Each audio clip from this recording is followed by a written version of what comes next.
Oi, pessoal, tudo bem? Espero que vocês estejam bem. Então, essa semana nós vamos iniciar aqui um assunto, né? Uma nova escola literária. Esse ano a gente já viu romantismo, né? E hoje nós vamos dar início aí ao realismo, tá? Uma nova escola literária. Como a gente já viu, nós falamos bastante um pouquinho do romantismo em Portugal, né? Falamos um pouquinho dele também acontecido aqui no Brasil. Vocês fizeram atividades aí relacionadas a algumas obras desse período, né? Então hoje a gente vai ver um pouquinho aqui do que foi o realismo, né? De como ele acontece aí dentro do Brasil, principalmente, tá? Eu vou dar mais ênfase ao realismo brasileiro, essa escola literária no Brasil, tá? Então, o realismo, eu coloquei aqui um mapa, né, para que facilite aí um pouquinho o resumo das informações, tá? Então, vocês vão precisar ouvir bastante o que eu tenho a dizer, tá? O realismo, ele foi um movimento artístico do final do século XIX que se contrapõe ao romantismo, tá? Então, sempre que uma escola vai chegando ao fim, a próxima, ela sempre traz ideias que divergem um pouquinho da escola anterior, tá? No Brasil, o realismo, né, esse estilo de época, ele teve como um marco inicial, né? Como é que começa o realismo no nosso país? A publicação do romance do Machado de Assis, né? Memórias Póstumas de Brás Cubas. Então, esse foi o nossa primeira obra do período do realismo no nosso país, tá? Dentro do realismo, nós temos uma corrente literária que dialoga muito com ele, que é o naturalismo, né? Então, o que é que o naturalismo traz para nós? Ele retrata a vida da população mais pobre. Então, nós temos muitas obras dentro desse período realismo e naturalismo, que são duas escolas que acontecem simultaneamente, mas uma retrata um pouco mais a sociedade que economicamente tem um poder maior, e a outra vai retratar um pouco a sociedade que tem um poder econômico menor, tá? Então, riqueza versus pobreza, tá? Em Portugal, Antero de Quental e Eça de Queiroz são os principais escritores desse período, tá?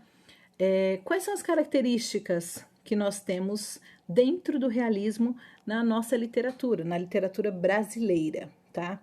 Então, a primeira coisa que eu já disse para vocês, ela é totalmente oposta aos ideais românticos, né? Então, a subjetividade, a questão de falar muito de sentimentos, isso o realismo se opõe, tá? Mas nós temos aí a objetividade, né? Que ao contrário dos românticos, que exalavam muito a questão do subjetivo, né? Os realistas eles buscavam ser mais objetivos possíveis, né? Enquanto os escritores do romantismo eles representavam o mundo a partir de pontos de vista ultra sentimentais ou extremamente pessoais, né? Os autores realistas eles queriam retratar a realidade, por isso o nome realismo, né?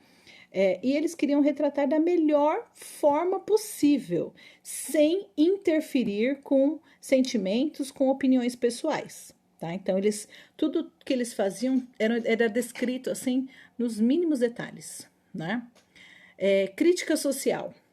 Uma das marcas do realismo, né, é a representação das hipocrisias sociais de uma forma muito escancarada, né?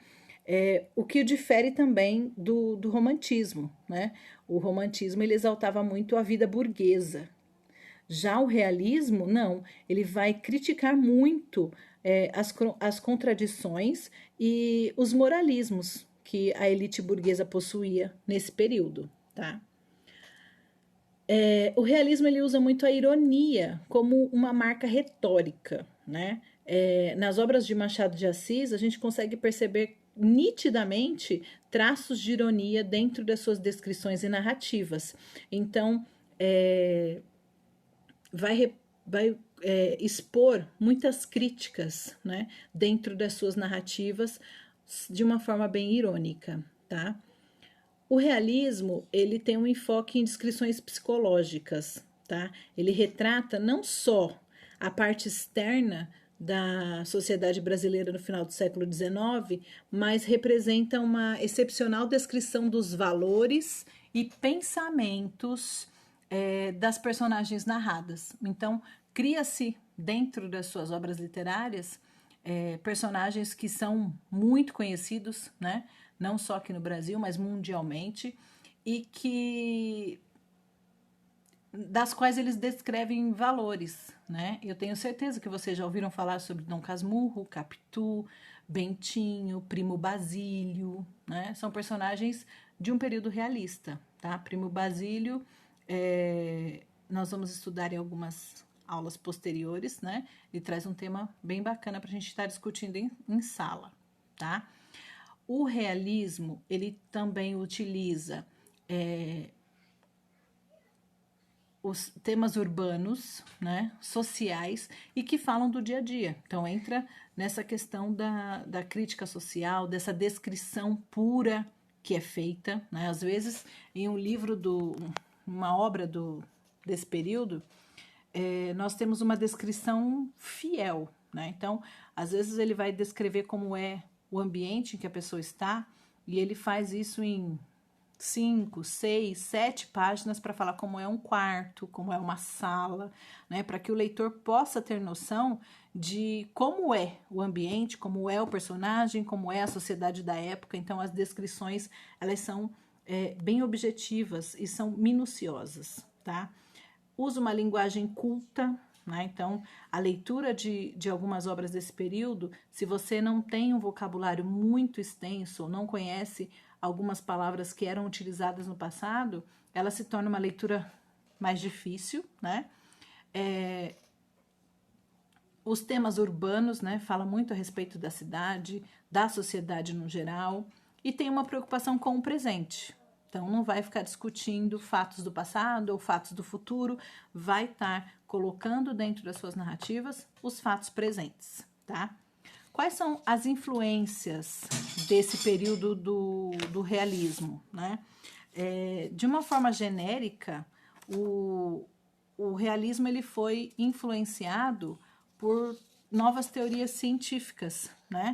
Que nós tínhamos na época, e por isso ele também trabalha muito essa questão do cientificismo, né? Então, várias teorias, como o positivismo de Comte, o comunismo de Marx, né? O evolucionismo do Darwin. Então, são teorias que influenciaram bastante o realismo brasileiro, tá? Assim como a gente sabe que o realismo no Brasil ele acontece após a existência dele na Europa, né? Nós precisamos lembrar que os autores do realismo, eles influenciaram muito o movimento aqui no Brasil, né? Quando eu falo dos autores que influenciaram, eu estou falando dos autores europeus.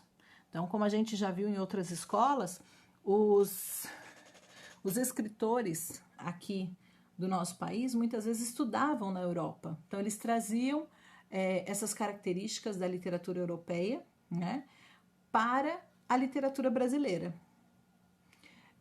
Então, a gente tem muita influência desses autores portugueses, né?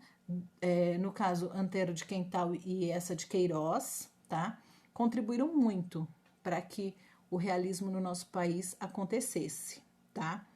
Então, o realismo e o naturalismo são duas correntes que dialogam, que é uma coisa que tem que ficar bem clara, né? São coisas que aconteceram simultaneamente, dentro do mesmo período, tá?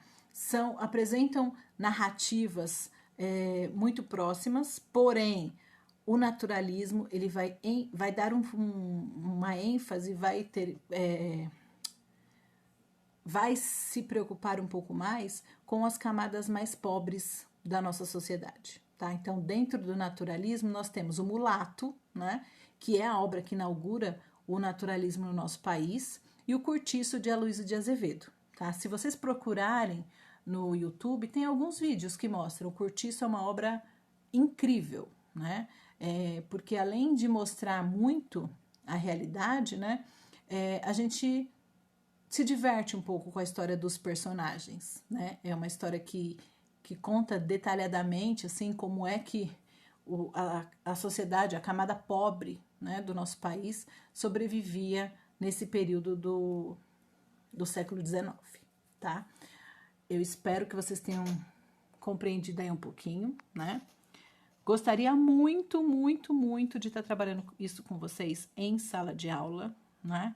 Vocês sabem muito bem disso, que o presencial, né? Ele nos faz falta, mas espero ter ajudado vocês aí um pouquinho a compreender e que vocês possam fazer a atividade da melhor maneira possível, tá? Qualquer coisa, vocês têm o meu contato, vocês sabem onde me achar, e podem tirar dúvidas que forem necessárias, tá? Um beijo, se cuidem e em breve a gente se encontra, ok? Fiquem com Deus.